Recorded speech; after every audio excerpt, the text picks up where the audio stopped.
Center Reliance. Kasama ang buong pwersa ng News 5. Ito ang Frontline Pilipinas.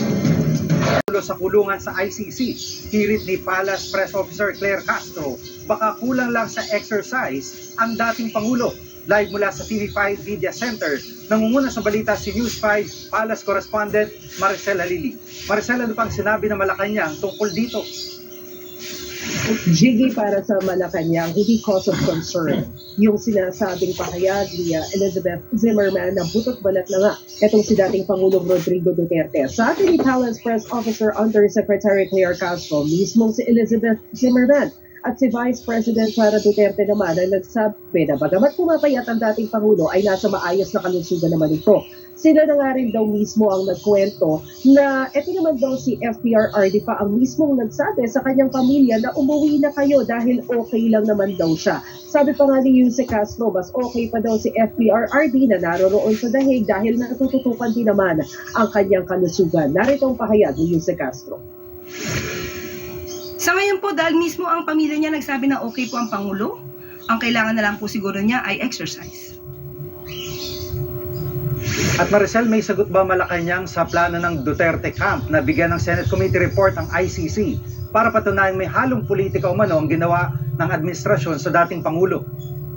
Nako, Biggie, ang sabi dyan ni Undersecretary Claire Castro, he should do better than that. Yan yung in-address niya doon sa legal counsel ni dating Pangulong Rodrigo Duterte na si Attorney Kaufman. Ang sabi ni Yuse Castro, dapat daw nagko-concentrate ngayon o nakafocus ngayon ang legal counsel ni FPRRD doon sa kanilang depensa tungkol doon sa mga akusasyon laban sa dating Pangulo, yung involvement niya doon sa alleged killings na may kinalaman doon sa war on drugs. Bukod dito, binigyang diin ni Yuse Castro na dapat alalahanin ng kampo ni Duterte na ang file o yung kaso na isinampa laban kay FPRRD ay nangyari pa noong 2017 or way before umupo sa Malacanang si Pangulong Bongbong Marcos. Sagot yan ni Yuse Castro doon sa naging pahayag na mukhang lumalabas na political maneuvering lamang ang nangyari. Narito ang pahayag ni Yuse Castro.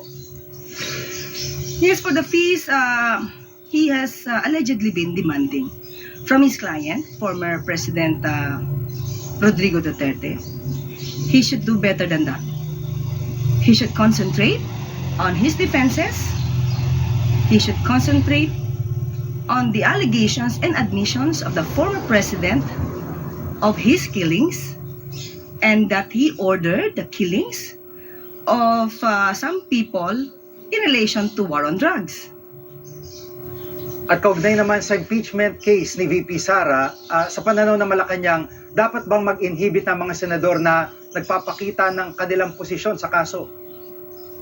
Tingin ng Malacanang dito, Gigi, hindi dapat mag-inhibit yung mga senador. Pero dapat ipakita nila sa taong bayan na maayos yung kanilang aksyon. Ang sabi nga ni Undersecretary Claire Castro para doon sa senador na nagsabi na parang witch hunt etong impeachment trial kay Vice President Sara Duterte, bakit naman daw matatawag na witch hunt? Hindi pa nga nagsisimula yung trial. Para daw sinabi agad na hindi guilty yung akusado, na hindi pa man din nakikita yung inilalatag na ebidensya. So mas maigi raw sana na sundin na lang din yung sinasabi ng Senate President Jesus Cordero na iwasan muna yung pagbibigay ng komento tungkol dito sa usapin at hintayin kung ano yung mangyayari doon sa mismong trial. Narito ang sinabi ni Yuse Castro. Unang-una, witch hunt ang sinasabi nila tungkol sa impeachment trial ni hindi pa nga po nakakapag-start ng trial. So parang isang judge na nagsabing hindi na siya guilty habang hindi pa dinidinig ang anumang ebidensya. Yan pong ulat ni Maricel Halili live mula sa TV5 Media Center. Pumalag ang ilang kongresista sa pagtawag na witch hunt ni Senator Mig Zubiri sa impeachment trial ni Vice President Sara Duterte. Live mula sa Batasang Pambansa, nangunguna sa balita si News 5 House Correspondent Marian Enriquez. Marian, anong sinabi ng mga kongresista sa payag ni Zubiri? Yes, very unbecoming daw para sa isang senator judge gaya ni Senator Mig Zubiri na tawaging witch hunt ang impeachment trial kay Vice President Sara Duterte. Yan na yung sinabi ng isa sa mga House prosecutor na si Iloilo 3rd District Representative Lawrence Defensor. Dapat daw marinig at makita muna ng mga senator judges ang mga ebidensya laban kay VP Sara bago magsalita. Dagdag pa nga ni Defensor ay nasa 215 na mga kongresista yung pumirma dun sa impeachment complaint na pawang mga kumakatawan sa mga Pilipino. Ayon pa nga kay Defensor ay hindi witch hunt ang impeachment kundi isang constitutional process. Samantala tinawag naman ni mamamayang Liberal Party List Representative Leila De Lima na insulto sa Kamara. Gayun din sa iba pang mga naghain ng impeachment complaint itong mga sinabi ni Zubiri. Pakinggan natin itong pahayag ni De Lima at ng iba pang kongresista.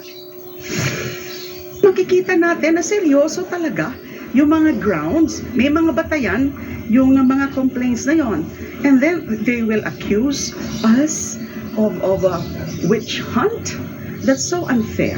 Pwede yung siguro dun sa mga ginawa nila sa akin that the past administration, kinasuhan ako na mga trumped up bogus charges. Yun ang ibig sabihin ng witch hunt, which is far from the very characteristics of this impeachment trials. Ang nangyayari sa impeachment, walang witch hunt na nangyayari. In fact, ang nangyayari ay gusto natin makuha yung Wicked Witch of the South. At Marian, sa pananaw ng mga congressman, ano sa tingin nila ang epekto nitong mga pahayag naman ng senator judges sa impeachment proceedings? Yes, Jiggy, hindi nga raw mabuti itong epekto nga ng mga ganitong pahayag tungkol sa impeachment dahil posibleng mabago o maapektuhan yung pananaw ng publiko dun sa magiging takbo ng impeachment trial. Kaya pahayag nga ni Defensor, sana raw hindi na ito maulit at limitahan ng mga senator judges yung kanilang pagsasalita tungkol sa impeachment trial. Narito yung pahayag ni Prosecutor Defensor. It's telegraphing how they want the case to be decided early on, even before the evidence is presented. Every Filipino should watch this impeachment, bantayan natin ito, kasi para ito sa taong bayan. Sa batasang pambansa,